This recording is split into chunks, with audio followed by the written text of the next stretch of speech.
What's going on, guys? Today we have some more news to talk about. Finally getting some actual news on some subjects and some interesting ones to talk about.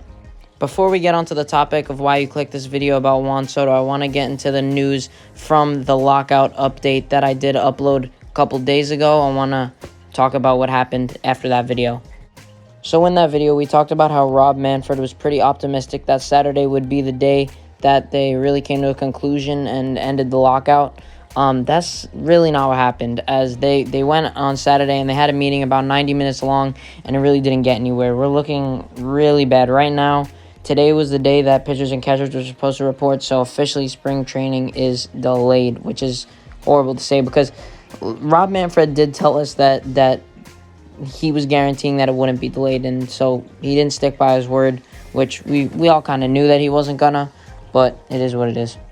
As of right now, they haven't scheduled another meeting, so that's not good because you want to see consistent meetings going on so they could come to a conclusion so we don't have to delay their regular season, as all the fans want baseball. So I don't know what's going to happen. I don't know if it's starting, if they end the lockout right when the season's starting. I don't know how every free agent and trade is going to happen. That's going to be real interesting to see. We're going to have to see how that works out. So yeah, that is the recap. Spring training is delayed officially, being that pitchers and catchers were supposed to report today. No word on when their next meeting is going to be. They didn't really make progress in their 90-minute meeting on Saturday. So that's the update with the lockout. The next topic we are going to talk about is MLB The Show. And I know this isn't really MLB, but this is some sort of good news for baseball fans, at least me. I play MLB The Show, and we just got news on MLB The Show 22. There will be a co-op version where you could play with friends, and it's coming out February 17th. That you could play the tech version, so you could see if there's any problems and report it. But the game comes out in March, so that's a real good sign because I want the new game, and I know many other people that want the new game. So yeah, that's a good sign. It's coming out on the Nintendo Switch for the first time ever. There's really a lot of hype around this game, so at least that's a good sign for baseball.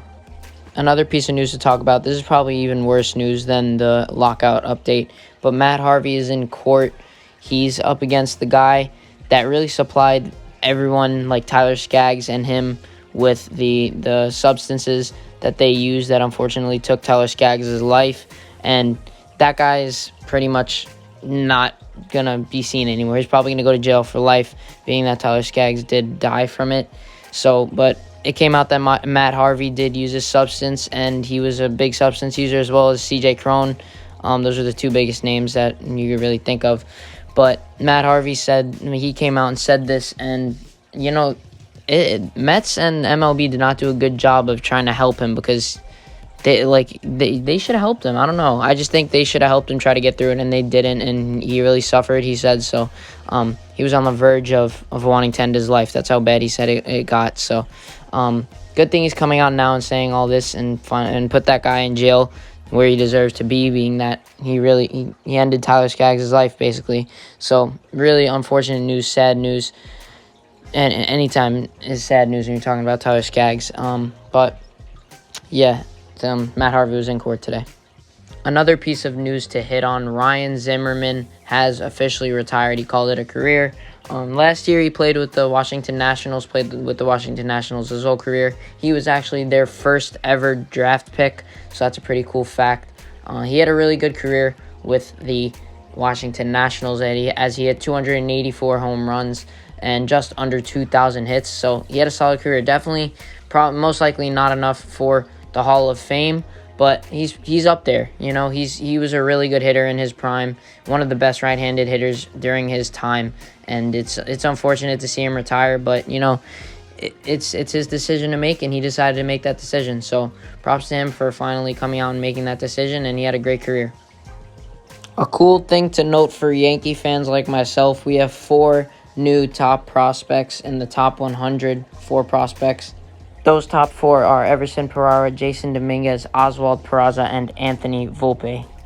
And the reason you all clicked on the video, Juan Soto reportedly declined a 13-year, $350 million deal from the Washington Nationals, and I do not blame him. He was, with this contract, supposed to be making $23.5 million a year, and he's a player that could easily make $30 million to $40 million in free agency. So declining this deal is probably the right move, being that he would only get paid $23 million a year, which is definitely an underpayment for Juan Soto, as he is one of the best hitters in all of baseball. I think he deserves at least 30, probably $35 million a year. But yeah, that's all I got for you guys today. Make sure to like, comment, subscribe, and I'll see y'all on the next one. See ya.